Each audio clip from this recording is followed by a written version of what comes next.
Hello sa tanan. Ayan, kain tayo guys. Alam nyo na kung ano tong ulam ko. Ayan no, ang ulam ko, ang sarap. Hindi ko akalain na pag nag-abroad ka pala, ganito din pala ang ulam. Akala ko sa Pinas lang to, paminsan-minsan sa Pinas. Pag nagsawa ka na sa isda at gulay no. Kaya, toyo't suka. O, pagdating mo dito sa abroad, abay, magtutuyot suka pa rin pala ako. Diyos ko, ano ba yan? Wala nang stock yung aking nanay, kaya walang ulam. Ang niluto ko lang sa kanila is potato balls, yung mayroong krema, no?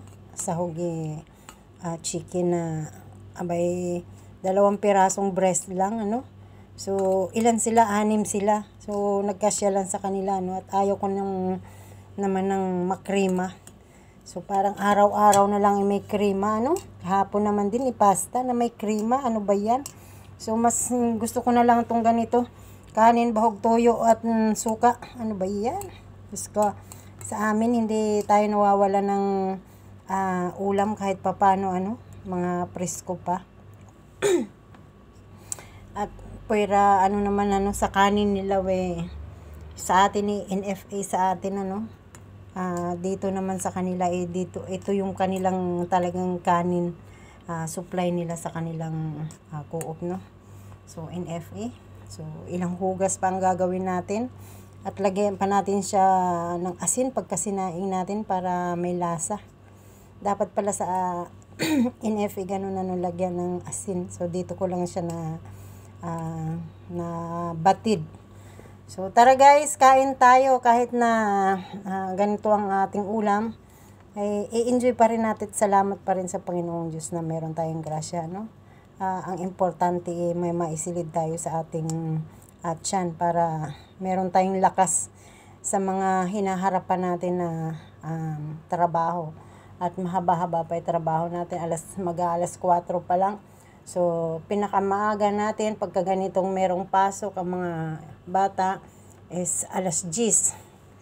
Tapos, maaga naman tayong gigising at maghahatid sundo tayo ng ating mga alaga. So, napaka-busy ng linya natin araw-araw pagka may pasok. Sa umaga, hatid natin ng 3 school.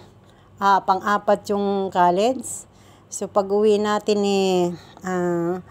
magkukumahog naman tayo magluto.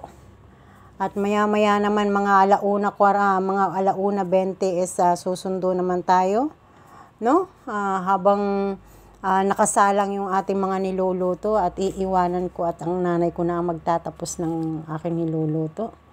At susundo naman ako hanggang makarating kami ng bahay alas 2:30. So pagdating naman ng bahay, magsiserve naman ako. At habang sila ay kumakain, tayo naman ay maglalabada. So, ganun lang ang ating daily routine. Napakadali, Diyos ko. Ganun ang buhay ni Inday sa abroad. Tapos,